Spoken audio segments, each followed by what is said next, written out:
Welcome बच्चा लोग, आपका मेरे YouTube चैनल पे फिर से स्वागत है। तो आज हम लोग पढ़ेंगे वायरस के बारे में। जैसा मैंने पिछले क्लास में आप लोगों को बताया था और समझाया भी था, और वायरस के बारे में मैंने आपको प्रॉमिस किया था कि हाँ, मैं अगले क्लास में वायरस का डिस्क्रिप्शन दूंगा। तो आज वायरस मैं लेकर के आया हूँ। तो वायरस के बारे में आज कुछ जानेंगे। तो चलिए शुरू करते हैं कि वायरस है क्या।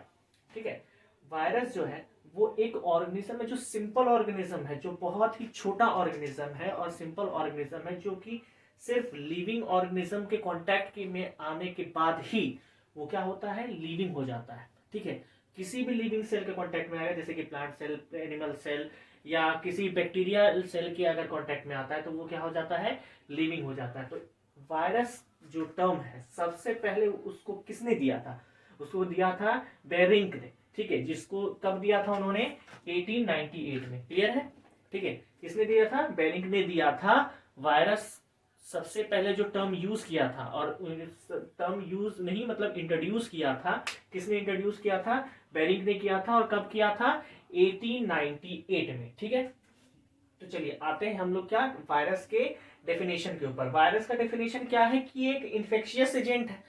इन्फेक्शियस एजेंट का मतलब क्या होता है कि जो इन्फेक्शन करे, जो आपको हार्म करे।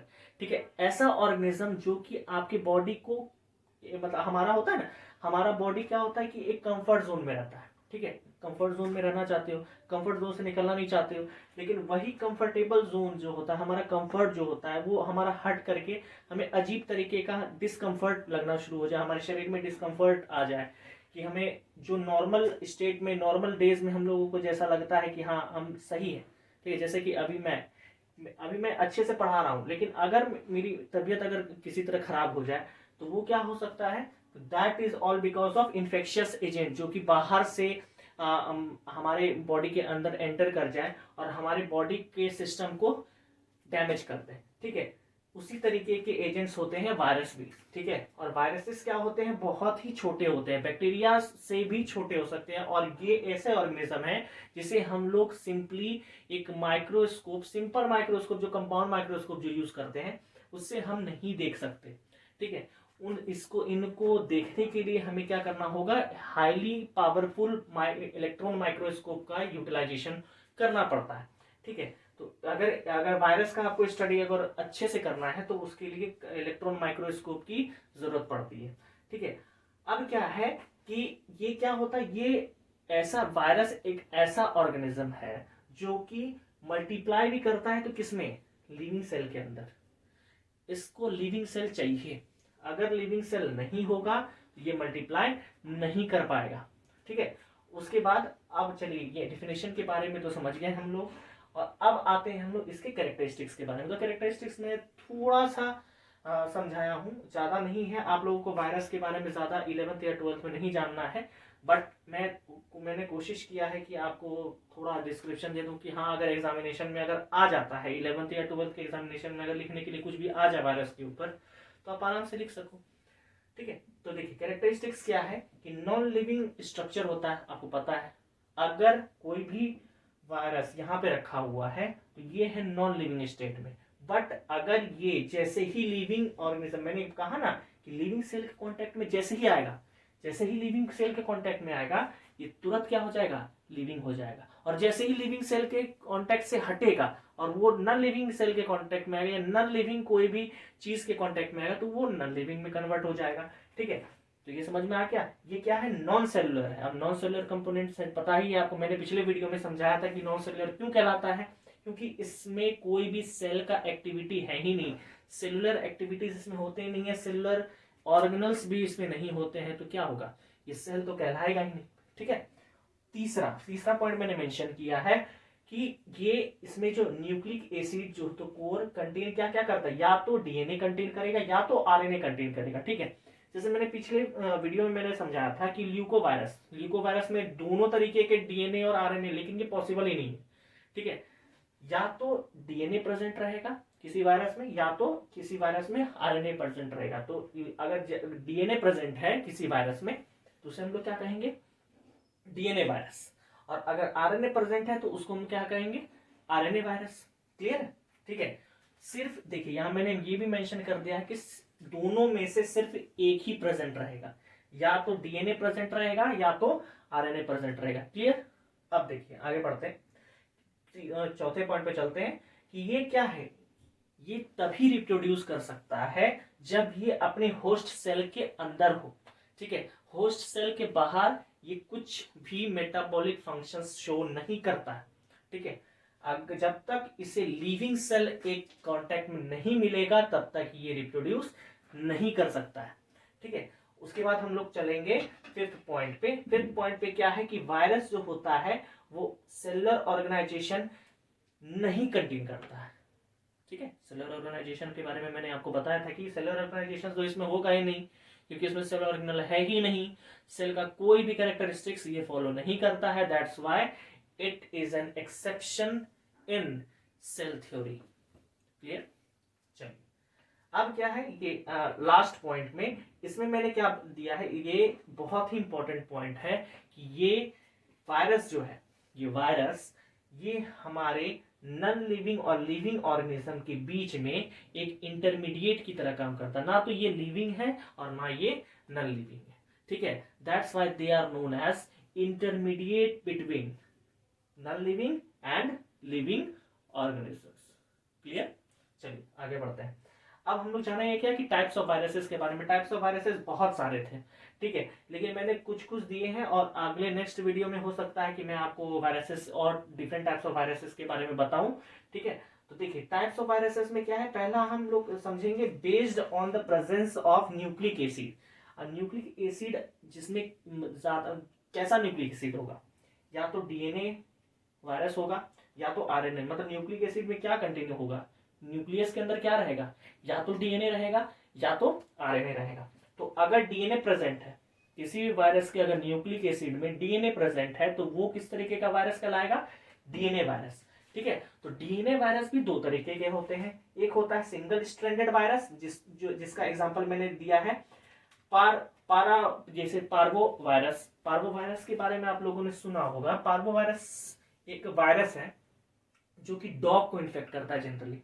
ठीक है, जो डॉग होते हैं ना उसको इन्फेक्ट करता है और उसके लिए बहुत ज्यादा डेडली वायरस होता है। डॉग्स के लिए इसका वैक्सीनेशन होना बहुत जरूरी होता है। अगर आप कोई भी पेट पाल रहे हो तो पार्वो वायरस का इंजेक्शन या पार्वो वायरस का आपको वैक्सीन लेना बहुत जरूरी होगा, नहीं तो उसके कारण क्या हो सकती है कि डॉग अगर इससे इन्फेक्ट हो जाता है तो हो सकता है कि डॉग की डेथ भी हो जाए। डॉग इसमें क्या होता है कि डिसेंट्री होता है, डॉग में ब्लीडिंग होता है through stool as well as through vomiting. Vomiting में भी ब्लड आ सकते हैं, ये स्टूल में भी ब्लड आ सकता है, जिसके कारण एक्सेसिव ब्लड लॉस और एक्सेसिव डिहाइड्रेशन की वजह से आपका डॉग या आपका पेट मर सकता है। ठीक है, डबल स्ट्रैंडेड। अब डबल स्ट्रैंडेड क्या होता है, देखिए सिंगल स्ट्रैंडेड क्या होता है, एक सिंगल इस तरह करके स्ट्रैंड, और डबल हेलिकल जैसे कि डीएनए का आपने देखा है ना, डबल हेलिकल जो एक रिबन के साथ दूसरा रिबन भी इस तरह करके चलता है, और ये है एक सिंगल एक रिबन जैसा। ठीक है, क्लियर? डबल स्ट्रैंडेड में क्या है, इसमें इसका एग्जांपल है, देखिए डबल स्ट्रैंडेड डीएनए वायरस में हर्पिस वायरस आता है। जैसे हर्पिस वायरस किसमें होते हैं, हर्पिस वायरस जो होता है वो सेक्सुअली ट्रांसमिटेड डिजीज कॉज करते हैं, जो कि किसी भी तरीके के इंटरकोर्स के थ्रू फैल सकता है। ठीक है, तो ये होता है हमारे ह्यूमंस में होते हैं। ठीक है, अब आते हैं सेकंड टाइप के वायरसेस में, जिसको हम लोग बोलते हैं आरएनए वायरस। आरएनए वायरस क्या होता है, इसका न्यूक्लिक एसिड मतलब जीनोम कैसा होगा, जीनोम बना हुआ रहेगा आपका आरएनए का। मतलब इसमें दो तरीके के इसमें वायरसेस होते हैं। एक होता है डीएस, स्मॉल डी और स्मॉल एस का मतलब हो गया यहाँ पे double stranded viruses. Double stranded virus का मतलब कि दो स्ट्रैंड है ना, इस तरीके का टू स्ट्रैंडेड कंटेन करने वाला वायरस। जो इसका एग्जांपल क्या है, रियो वायरस। इसका एग्जांपल है हमारा रियो वायरस। रियो वायरस का क्या काम होता है, जैसे रियो वायरसेस जो होते हैं वो जनरली क्या होता है, जैसे कैंसरस सेल्स होते हैं उसको टारगेट करने के लिए यूटिलाइज होते हैं। बट ये रियो वायरस जो होते हैं बहुत ही खतरनाक होते हैं चाइल्ड के लिए, बच्चे के। रियो वायरसेस जो होते हैं वो बहुत ही खतरनाक होते हैं, किसके लिए, चाइल्ड के लिए, बच्चों लोगों के लिए में ये रेस्पिरेटरी इन्फेक्शंस कर सकते हैं। ठीक है, तो इसीलिए रियो वायरसेस ऑफ डिफरेंट काइंड्स होते हैं, तो वो हम लोग बाद में जानेंगे। ठीक है, तो आरएनए ये किस तरीके के वायरसेस होते हैं? ये होते हैं डबल स्ट्रैंडेड वायरसेस। और डबल स्ट्रैंडेड वायरसेस कैसे होते हैं? ये देख रहे हैं ना कि डबल हेलिकल स्ट्रक्चर होता है या डबल स्ट्रैंड्स होते हैं किसके अंदर? ये जो आपको दिख रहा है वायरल जीनोम जो होता है वो किस तरीके का होगा? या तो सिंगल स्ट्रैंडेड होता है जो इस यहाँ पे मैंने शो किया है, या डबल स्ट्रैंडेड होगा जो कि इसी तरीके हेलिक्स के जैसा होगा ऐसे करके, ठीक है, या डबल स्ट्रैंडेड होगा। ठीक है, समझ में आया? तो ये याद रखिएगा, टीएस का मतलब होता है डबल स्ट्रैंडेड। उसके बाद है एसएस। एसएस का मतलब क्या होता है कि single stranded RNA virus. Single stranded RNA virus का मतलब क्या होगा कि पोलियो वायरस है, जैसे कि इसमें क्या है, इसके एग्जांपल्स क्या क्या है? Polio viruses, hepatitis A virus और रेबीज वायरस। तो रेबीज वायरस के बारे में तो आप सभी जानते होंगे, सभी फेमिलियर होंगे कि ये डॉग्स के थ्रू ज्यादातर ह्यूमंस में आते हैं, है ना। जैसे कि आप डॉग्स के बारे में जानते हो, डॉग अगर बाइट करता है तो ये रेबीज वायरस जो होता है वो किसके अंदर ट्रांसफर हो जाता है? हमारे अंदर या किसी भी तरह के ह्यूमंस के अंदर। तो इसका क्या होगा? रेबीज किस किस एनिमल्स के थ्रू ह्यूमन के अंदर एंटर कर सकता है? थ्रू मंकी, थ्रू डॉग या थ्रू बैट। जैसे कि आप जानते हो कि बैट के बारे में तो आप जानते ही हो कि कहाँ से आता है, ठीक है, और कोरोना वायरस कहाँ से आया था, तो मुझे बताने की जरूरत है नहीं, ठीक है। तो ये याद रखिएगा। और हेपेटाइटिस ए जो होता है ये होता है, मैंने आपको सबसे पहले वीडियो में समझाया था, याद करिए कि हेपेटिक सेल किसे कहते हैं। हेपेटिक सेल के बारे में पता है ना आप लोगों को। और हेपेटिक सेल के डैमेज होने की वजह से जो बीमारी होती है उसे हम लोग कहते हैं हेपेटाइटिस। वायरस की वजह से ही ये होता है, हेपेटाइटिस डिजीज होता है, ठीक है। और hepatitis A virus, hepatitis B और hepatitis C, different types of hepatitis viruses होते हैं जिसके वजह से हमारे लीवर सेल को डैमेज हो मतलब पहुंचता है, ठीक है, जिसके कारण उसी इन्फेक्शन को या उस तरीके के डिजीज को हम क्या कहते हैं? हेपेटाइटिस, ठीक है। अब चलिए आगे बढ़ते हैं। ये वायरसेस के बारे में समझ गए कि कितने तरीके के, on the basis of nucleic acid कि डीएनए और आरएनए के प्रेजेंस की वजह से दो तरीके के वायरस होते हैं, ठीक है। आप देखिए हम लोग आगे बढ़ते हैं कि on the basis of host के बेसिस पे कितने तरीके के वायरसेस होते हैं, ठीक है। तो ये स्ट्रक्चर जो है, ये स्ट्रक्चर थोड़ी देर के बाद हम लोग समझेंगे, ठीक है। पहले ही हम लोग समझ लेते हैं कि कितने कितने तरीके के वायरसेस होते हैं। चलिए, तो viruses on the basis of host चार तरीके के होते हैं। पहला है एनिमल वायरस, दूसरा है प्लांट वायरस, तीसरा है बैक्टीरियोफेजेस और चौथा है इंसेक्ट वायरस, ठीक है। अब देखते हैं एनिमल वायरस क्या होता है। एनिमल वायरस वैसे वायरसेस जो कि एनिमल टू एनिमल ट्रांसफर होते हैं या एनिमल सेल्स के अंदर इन्वेड करके उसके जीनोम को डिस्ट्रॉय करते हैं या इसके जीनोम को बदल देते हैं, ठीक है। मतलब जैसे कि हार्म पहुंचाते हैं। वायरसेस जनरली क्या करते हैं? हार्म करते हैं।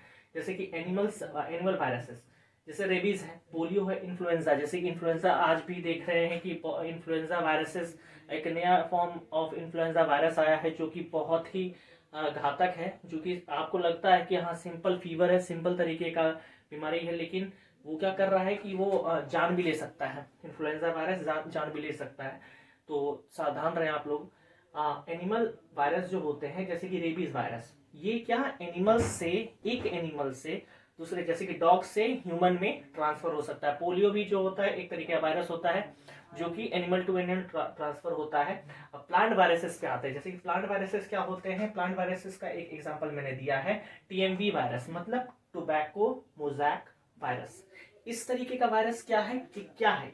It is responsible for the, जैसे कि कोई भी तरीके का लीफ है, जैसे कि आप जानते हो कि टोबैको लीफ। टोबैको लीफ क्या है? टोबैको लीफ किस लिए रिस्पॉन्सिबल है कि जैसे कि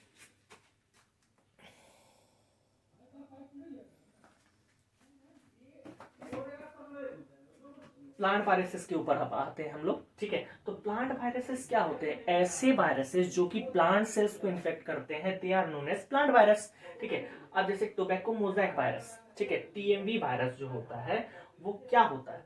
ये एक वायरस है जो कि टोबैको लीफ के बारे में सुना है आपने? टोबैको लीफ, टोबैको, है ना। तो टोबैको क्या होता है?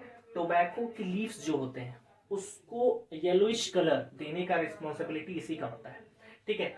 उसको इन्फेक्ट करना, मतलब प्लांट लीफ, जो टोबैको लीफ जो होते हैं उसको इन्फेक्ट करके उसको येलोइश स्ट्रक्चर में बदल, येलोइश कलर में बदल देना, उसके हरे कलर को येलोइश कलर में बदल देने का काम इसी वायरस का होता है, ठीक है। और बैक्टीरियोफेजेस में हम लोग जानते हैं थर्ड टाइप ऑफ वायरस में। बैक्टीरियोफेजेस में क्या होते हैं, ये बैक्टीरियल सेल्स के अंदर ट्रांसफर होते हैं और बैक्टीरियल सेल्स के जीनोम को यूटिलाइज करके डिवाइड करते हैं, एज वेल एज उनको इन्फेक्ट भी करते हैं। जैसे कि दो तरीके का वायरस होता है, आरएनए और डीएनए वायरस, जो कि बैक्टीरियोफेजेस के अंदर आते हैं। ठीक है, क्लियर है। अब है इंसेक्ट वायरसेस। इंसेक्ट वायरसेस से का एग्जांपल देख लीजिए, एंटमोपॉक्स वायरस। अब एंटमो का मतलब क्या होता है, एंटमो का मतलब आप समझ लीजिए कि एंटमोलॉजी मतलब स्टडी ऑफ इंसेक्ट्स, ठीक है, वो कहलाता है क्या, एंटमोलॉजी। इसी तरह अगर वायरस के अगर आप स्टडी करते हो तो वायरस की स्टडी को हम क्या कहते हैं, वायरोलॉजी। ठीक है, याद रखिएगा, वायरस की स्टडी को हम लोग क्या कहते हैं, वायरोलॉजी। अब देखिए, एंटमोपॉक्स वायरस जो होता है, जो कि इंसेक्ट्स में किसी तरीके का पॉक्स स्ट्रक्चर बिल्डअप करता होगा वायरस, ठीक है। तो ये इंसेक्ट वायरसेस जो होते हैं वो उसका ये एग्जाम्पल है। और ये इंसेक्ट्स के लिए, हम लोगों के लिए बहुत ही अच्छा माना जा सकता है। जैसे कि डिफरेंट टाइप्स ऑफ इंसेक्ट्स पाए जाते हैं कहाँ पे, आपके क्रॉप फील्ड में, जो कि क्या किसके लिए रिस्पॉन्सिबल होगा, जो के लिए रिस्पॉन्सिबल होगा आपके क्रॉप्स के डिस्ट्रक्शन के लिए। तो उसको अवॉइड करने के लिए आपके पेस्ट जो कि इंसेक्ट्स एक फॉर्म में आते हैं और आपके प्लांट को या आपके क्रॉप को डैमेज पहुंचाते हैं, तो उसको इस तरीके के वायरस को यूटिलाइज करके उसको खत्म किया जा सकता है ना। तो ऐसे वो हेल्प कर सकते हैं। अब आते हैं हम लोग टाइप्स ऑफ वायरसेस के ऊपर, on the basis of structure of symmetry. ठीक है, तो पहला है कॉम्प्लेक्स वायरस। कॉम्प्लेक्स वायरस में मतलब क्या, कॉम्प्लेक्स क्यों कहते हैं इसको, क्योंकि इसका जो जीनोम होता है ना, जनरली डिफरेंट अदर वायरसेस के मतलब कंपैरिजन में ज्यादातर जो न्यूक्लियस होगा, वायरल जीनोम जहां पे ये जो न्यूक्लियस यहाँ रहता है इसका, ठीक है, न्यूक्लियस उसमें नहीं रहता, लेकिन जो ये बीच का जो स्ट्रक्चर है, जो जीनोमिक स्ट्रक्चर है, इसमें ज्यादा रहता है, जीनोमिक मटेरियल इसमें ज्यादा रहता है in comparison to other viruses. ठीक है, that's why they are known as complex virus. तो इसका एग्जांपल क्या है, पॉक्स वायरस। पॉक्स वायरस आप जानते हो, स्मॉल पॉक्स या monkey pox. Monkey pox viruses जो होते हैं इसी फैमिली में आते हैं। ठीक है, तो मंकी पॉक्स के बारे में आप लोग पढ़ ही होंगे कि कोरोना के बाद उसी का लग रहा था खतरा आएगा, ऐसा अफवाह आया था, और बहुत सारे जगह में ऐसा मतलब एक दो पर्सन्स में ऐसा देखा गया था मंकी पॉक्स का सिम्टम्स। ठीक है, तो उसके बारे में हम लोग बाद में जानते हैं। अब आते हैं हम लोग क्या, second number, radially symmetrical virus में। रेडियली सिमेट्रिकल वायरस क्या हो सकते हैं, बैक्टीरियोफेजेस। और रेडियली सिमेट्रिकल क्या होता है, जैसे रेडियली सिमेट्रिकल होता है जैसे सिमेट्री होता है, जैसे कि ये इस तरीके का देखिए सिमेट्री है, इसको मैं कहीं से भी कट कर सकता हूं, बट अगर कहीं से भी अगर कट किया, मल्टीपल कट्स अगर लगने के बाद भी सेम मतलब डिविजन्स हो रहे हैं, जैसे देख रहे हैं ना, सेम डिविजन्स हो रहे हैं, that is known as radially symmetrical. They are radially symmetrical viruses, जो कि क्या, इसका एग्जांपल क्या है, बैक्टीरियोफेजेस। बैक्टीरियोफेजेस के बारे में मैंने आपको बताया ही था। बैक्टीरियोफेजेस क्या होते हैं, बैक्टीरियोफेजेस ऐसे वायरसेस हैं जो कि बैक्टीरियल सेल्स को डैमेज करते हैं। ठीक है, आगे बढ़ते हैं। क्यूबिकल वायरसेस होते हैं। अब रियो वायरस मैंने यहाँ समझाया था, है ना। रियो वायरस क्या होता है, रियो वायरस के बारे में मैंने आपको सारा का सारा डिस्क्रिप्शन दे दिया था। और ये एक तरीके का वायरस है जो कि नॉन इन्वेलप्ड होता है। जैसे कि दो तरीके का वायरस होते हैं, एक में इन्वेलप होगा, ये प्रोटीन का इन्वेलप है ना, जैसे कि ये प्रोटीन आप देख रहे हो इन्वेलप, तो ये किससे बना हुआ रहता है, ये बना हुआ रहता है आपका प्रोटीन से, ये फॉस्फोलिपिड से बना हुआ रहता है। ठीक है, और ये क्या है कि जैसे कि ये जो आपको वायरसेस का जो ये एस प्रोटीन जो मैंने आपको मेंशन किया, एस प्रोटीन है क्या, ये एस प्रोटीन है आपका स्पाइक प्रोटीन। स्पाइक प्रोटीन क्या होता है, ग्लाइकोलेटेड, ये ग्लाइकोलेटेड से बना होता है, ग्लाइकोसाइलेटेड स्ट्रक्चर से बना हुआ रहता है। और ये इसमें अमीनो एसिड्स होते हैं, बहुत सारे अमीनो एसिड्स होते हैं। जैसे कि कौन सा, कि in on the basis of viruses ये वेरी करता है कि डिफरेंट किस तरीके का वायरस है, उसके बेसिस पे वेरी करता है। कि मतलब क्या, 1160 टू 1400, ठीक है, इतना अमीनो एसिड कंटेन कर सकता है एक वायरस का इन्वेलप। ठीक है, तो यही इन्वेलप जो होता है किसी किसी वायरसेस में रहते हैं, और यही इन्वेलप जो होता है किसी किसी वायरस में नहीं रहते हैं। ठीक है, उसके बारे में हम लोग अभी डिस्कस करेंगे तुरंत। यही क्यूबिकल मतलब क्या कि एक वॉटसन एंड क्रिक ने वायरस का डिस्कवरी किया था। उन्होंने कहा था कि स्फेरिकल वायरस जो जनरली होते हैं उनका जो स्ट्रक्चर होता है ना वो ज्यादातर क्या होता है कि क्यूबिकल स्ट्रक्चर का होता है। ठीक है, क्यूबिकल सिमेट्री वो कंटेन करके रखते हैं, जिसका एग्जांपल है आपका रियो वायरस। ठीक है, ये मैंने थोड़ा आपको बता दिया, इतना आपको जानना नहीं है बहुत ज्यादा। ये बीएससी लेवल का क्वेश्चन में मतलब आते हैं ये। उसके बाद आते हैं हम लोग की रॉड शेप्ड वायरस या स्पाइरल शेप्ड या हेलिकल शेप्ड वायरस। जैसे कि आपने पारामिक्सो वायरस के बारे में जाना होगा। पारामिक्सो वायरस का मतलब क्या, इन्फ्लुएंजा वायरसेस।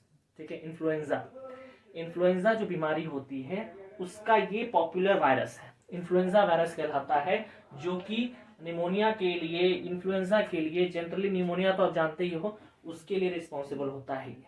ठीक है, ये आपने यहाँ तक structure different types of viruses जान लिया, और थोड़ा वायरसेस हैं जो मैं अगले वीडियो में आपको समझा दूंगा। लेकिन बट अब हम लोग आते हैं स्ट्रक्चर ऑफ वायरसेस के ऊपर।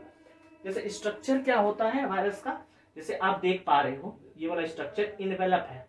ठीक है, इनवेलप ये प्रोटेक्शन प्रोवाइड करता है ताकि इसके अंदर का जो वायरल जीनोम है ना, जैसे या तो हो डीएनए हो या तो आरएनए हो, वो प्रोटेक्टेड रहे, उसको कोई भी हार्म ना पहुंचे, इसीलिए ये प्रोटेक्शन प्रोवाइड करता है। और ये स्पाइक प्रोटीन भी ये प्रोटेक्शन प्रोवाइड करता है। ठीक है, और ये एक तरीके का रिसेप्टर कंटेन करता है। ठीक है, एक तरीके का रिसेप्टर कि इसको जाना कहाँ है। जैसे कि आप लोगों को पता है कि कोरोना वायरस, ठीक है, तो कोरोना वायरस को ये कैसे पता है कि मेरा मतलब इन्फेक्टिंग एरिया कौन सा है, मेरा इन्फेक्टिंग एरिया लंग्स है, कैसे पहुंच जाता है ये, बस वही रिसेप्टर के कारण। ठीक है, रिसेप्टर सेल्स जो होते हैं जहां प्रेजेंट होते हैं ऑन द आउटर स्ट्रक्चर। ठीक है, बट कुछ कुछ क्या होते हैं कि ये जो आपका इन्वेलप होता है, ये इन्वेलप किसी किसी में नहीं होता है। ठीक है, अब देखिए यहाँ पे आते हैं हम लोग इन्वेलप प्रोटीन के बारे में हम लोग समझ गए। इन्वेलप प्रोटीन जो होते हैं वो किससे बने हुए रहते हैं, आपको मैंने अभी बताया कि 11,160 अमीनो एसिड से लेकर के 1400 अमीनो एसिड्स तक यहाँ पे प्रेजेंट रह सकते हैं ऑन द इन्वेलप। आपका जो वायरल इन्वेलप है वो इतने सारे अमीनो एसिड से बना हुआ हो सकता है। ठीक है, अब हम लोग आगे बढ़ते हैं कि अब वायरल जीनोम के बारे में जानते हैं। ये जो वायरल जीनोम का मतलब क्या, डीएनए या आरएनए। ठीक है, तो ये जो मेन स्ट्रक्चर है जो कि क्या करता है, मेन कंपोनेंट है वायरस के मल्टीप्लाई होने का, और वायरस का जो काम होता है इन्फेक्शन फैलाना, उसका किसकी वजह से होता है, वो किसकी वजह से कर सकता है, वायरल जीनोम की वजह से। ठीक है, और आगे चलते हैं, और इसके अगल बगल देख रहे हैं ना ये कैस्पिड, ठीक है, न्यूक्लियोकैस्पिड्स हैं जो कि रिस्पॉन्सिबल किस लिए होते हैं, it is responsible for the protection of viral genome. ठीक है, मल्टीपल प्रोटेक्शंस होते हैं, जैसे कि अगर किसी में ये ऊपर का इन्वेलप प्रेजेंट नहीं है तो यही जो होता है न्यूक्लियोकैस्पिड जो होते हैं इसको प्रोटेक्शन प्रोवाइड करते हैं, किसको, वायरल जीनोम को। ठीक है, तो वायरल जीनोम क्या करता है, ये प्रोटेक्टेड रहता है फ्रॉम द न्यूक्लियोकैस्पिड्स। न्यूक्लियोकैस्पिड्स का दो काम है, एक है तो पहले वायरल जीनोम को मतलब डीएनए या आरएनए जो भी अंदर प्रेजेंट है उसको प्रोटेक्ट करना, और दूसरा कि इसका ट्रांसफर करना to the homologous host cell, homologous host cell में इसका ट्रांसफर करना ताकि ये मल्टीप्लाई कर सके वहां पे या अपना इन्फेक्शन फैला सके। ठीक है, समझ में आ गया। और उसके बाद ये वायरल टेगमेंट का मतलब क्या है, ये भी प्रोटेक्शन ही प्रोवाइड करता है, ये टेगमेंट क्या करता है, प्रोटेक्शन ही प्रोवाइड करता है, और ये भी ट्रांसफर ऑफ डीएनए और आरएनए में मदद करता है, मतलब वायरल जीनोम के ट्रांसफर में मदद करता है कौन, वायरल टेगमेंट। तो आई होप सो आपको आज का वीडियो समझ में आया हो। ठीक है, तो अब हम लोग अगले क्लास में थोड़ी और जानकारी के साथ मिलेंगे, तब तक के लिए थैंक यू।